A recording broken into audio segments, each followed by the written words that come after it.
नाशिक त्र्यंबकेश्वर येथे 2027 मध्ये होणाऱ्या सिंहस्थ कुंभमेळ्याच्या अधिकृत बोध चिन्हाचे आज सह्याद्री अतिथीगृह मुंबई येथे मुख्यमंत्री देवेंद्र फडणवीस, उपमुख्यमंत्री एकनाथ शिंदे आणि उपमुख्यमंत्री सुनेत्रा पवार यांच्या हस्ते भव्य अनावरण करण्यात आले।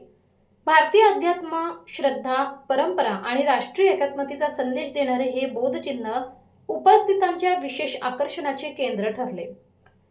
नाशिक त्र्यंबकेश्वर सिंहस्थ कुंभमेळ्याच्या अधिकृत लोगोमध्ये भगवान शंकराचे त्रिशूळ, पवित्र त्र्यंबकेश्वर मंदिराची छटा आणि शिवलिंगाच्या स्वरूपात साकारलेली गोदावरी नदी यांचा अत्यंत कलात्मक आणि अर्थपूर्ण समावेश करण्यात आला आहे। काळाराम मंदिराची कमान आणि गोदावरी नदीच्या पवित्र स्नान परंपरेचे दर्शन घडवणारे हे बोध चिन्ह कुंभमेळ्याच्या आध्यात्मिक वैभवाचे प्रतीक मानले जात आहे। कुंभमेळा प्राधिकरण, मायगव्ह आणि association of designers of India यांच्या संयुक्त विद्यमाने देशव्यापी लोगो स्पर्धेचे आयोजन करण्यात आले होते।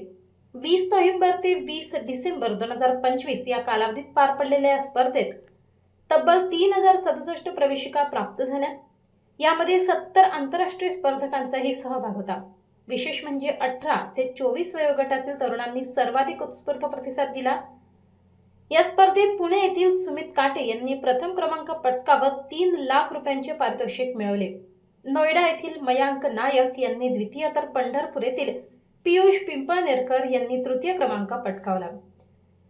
मुख्यमंत्री देवेंद्र फडणवीस यांच्या हस्ते विजेत्यांचा धनादेश आणि सन्मान चिन्ह देऊन गौरव करण्यात आला।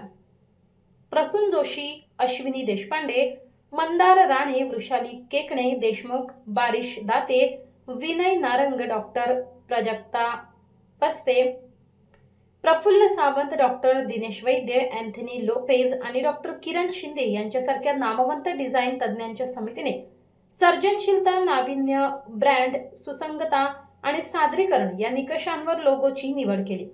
यावेळी कुंभमेळा मंत्री गिरीश महाजन, मंत्री छगन भुजबळ, दादाजी भुसे, उदय सामंत, शिवेंद्रसिंह राजे भोसले, मुख्य सचिव राजेश अग्रवाल, विभागीय आयुक्त प्रवीण गेडाम, कुंभमेळा प्राधिकरण आयुक्त शेखर सिंह यांच्यासह विविध आखाड्यांचे साधू संत उपस्थित होते।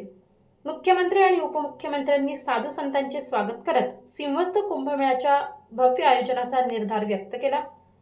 नाशिक त्र्यंबकेश्वर सिंहस्थ कुंभमेळा 2027 चे हे बोध चिन्ह आता केवळ एक लोगो नसून भारतीय संस्कृती, श्रद्धा आणि अध्यात्माचा जागतिक स्तरावर झेंडा फडकवणारे प्रतीक ठरणार असल्याची भावना यावेळी व्यक्त करण्यात आली।